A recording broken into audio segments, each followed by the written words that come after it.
The film opens with a girl named Beth who finds herself in the middle of a forest. She is badly injured and begins to recall how she had been sitting in a car with her husband, Matt, before their car met with a terrible accident. Now Beth is stranded in this lonely, unfamiliar forest. Alone and disoriented, she has no idea what to do. All she has is a backpack containing some food and a couple of bottles. She fills the bottles with water, drinks a little, and realizes she must find a way out of the forest. Then another flashback hits her, a memory of the car crash with Matt. Despite her pain, Beth starts walking, searching for a path, but she can't find one. On her way, she notices a strange, circular symbol carved into a tree, something that looks almost demonic. She keeps moving forward and reaches a riverbank. Another flashback shows Matt again, teaching her survival skills, how to live in the wild, how to catch and cook fish. Matt had always loved camping, and he and Beth often went on trips into the wilderness. It was actually Matt's idea to come to this forest too. Beth ties her earring to a piece of string, using it as a makeshift fishing hook. At first, no fish gets caught, so she attaches a small piece of almond from her snack packet to the hook. After a while, a fish bites, but it escapes just before she can pull it out. She tries again, this time successfully catching one. She prepares to cook it but struggles to start a fire using stones. Eventually, as night falls, she gives up. She buries the fish in the ground, places stones over it, and draws a fish symbol on top, perhaps as a sign of hope or remembrance. Beth still doesn't know what to do. Night has completely fallen, and it's too dark to travel. Exhausted, she somehow manages to fall asleep. But as she sleeps, she doesn't realize that a shadowy figure is slowly approaching her. It watches her silently, without making a single sound. Unaware of what happened during the night, Beth wakes up the next morning. Something feels off. She senses that someone might have been near her. Looking around carefully, she spots a rock with a fish symbol on it. When she checks the place where she buried her fish, she discovers that someone has dug it up. Fear begins to creep in, and she decides to keep moving. While searching her pockets, she finds a cigarette case and quickly throws it away. This triggers another flashback. Beth remembers when she and Matt were on a trip, and Matt had shown her a map, explaining that they needed to follow the river. When Beth asked what would happen if they just kept following it, Matt told her that the river would eventually lead them to the highway. Back in the present, Beth finally reaches the riverbank and begins walking along the edge, following the flow downstream. After a while, she notices a strange circular symbol drawn on a rock ahead of her. She ignores it and keeps walking. But after walking for a long time, she spots the same symbol again, even though she remembers seeing it behind her before. Confused, she wonders how it could appear here again. Thinking it might just be a coincidence, she continues onward. Half an hour passes, then an hour. But somehow, she ends up at the same symbol again and again. Her confusion slowly turns into fear. Beth realizes she's been walking in circles. Determined to escape, she takes a completely different path. But no matter which direction she goes, she always ends up back at that same mark. That's when it hits her. Something supernatural is keeping her trapped, preventing her from leaving the forest. She sits down. Her eyes slowly close, and she drifts into a restless sleep. After some time, she suddenly wakes with a start. Far ahead, she sees smoke rising in the distance. Leaving her backpack behind, she runs toward it. When she reaches the spot, she finds a burning piece of coal inside that demonic stone circle, releasing thick smoke into the air. Angry and desperate, Beth throws the coal and a yellowish rock aside, then sits down right there in frustration. As night falls again, she collapses into uneasy sleep once more. But now, we see that Beth is sleeping inside the same stone circle, and beside her, a strange, monster-like creature stands silently, watching her. The next morning, terrified and exhausted, Beth decided to escape through the river. But as soon as she stepped into the cold water, something beneath the surface grabbed her leg, pulling her down. As she sank deeper, flashes of her happy moments with Matt filled her mind, their laughter, their camping trips, their love. Struggling desperately, Beth kicked and fought against the invisible force until she finally broke free and dragged herself, trembling and gasping, back onto the shore. It became horrifyingly clear the forest wasn't just filled with wild animals. Something supernatural was here, something dark, something that wanted her. She could feel it, watching her, following her every move. In her fear, her thoughts drifted back to Matt, how they had first met years ago in a hotel. Matt had just returned from a long camping trip, his clothes dirty and torn. Beth had mistaken him for someone poor and offered him a drink out of kindness. But Matt had laughed and told her he was a camper, someone who loved the wilderness. That small moment turned into long conversations and eventually, love. Beth, who had once been heartbroken from a painful relationship, found comfort and stability in Matt. With him, she felt alive again. They explored forests, built campfires, and lived freely in nature. Slowly, Beth became more like him. Beth suddenly wakes up. There's a blanket covering her, and her surroundings feel different.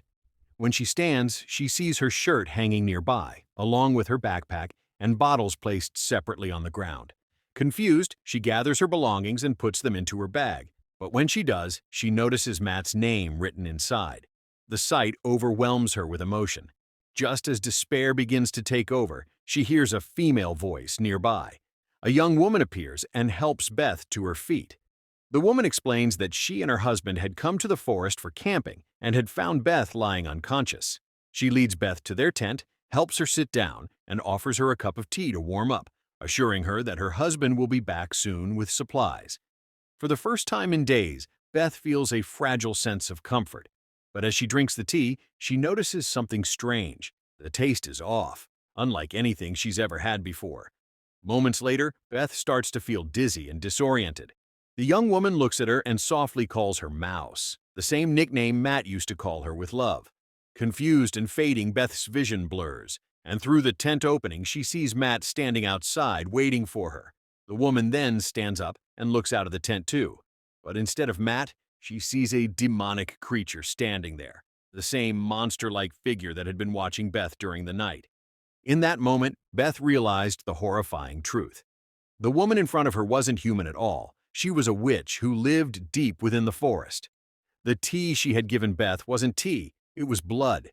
As Beth stared in shock, the witch revealed her true form. Her skin turned pale and cracked, and her eyes glowed faintly red in the darkness. Beth suddenly realized she was tied to a chair, her wrists bound tight. She struggled desperately to free herself. In the flickering light, she saw Matt nearby, but he didn't look right. When she finally managed to break loose and stumble out of the tent, what she saw froze her blood. Matt was there, completely nude, crouched on the ground, devouring raw flesh.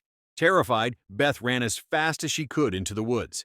Out of breath, she collapsed near a tree. As she tried to catch her breath, she noticed a rope slowly emerging from her sleeve. She rolled up her sleeve in horror and saw a circular cut carved into her arm. From inside it, the rope seemed to be coming out.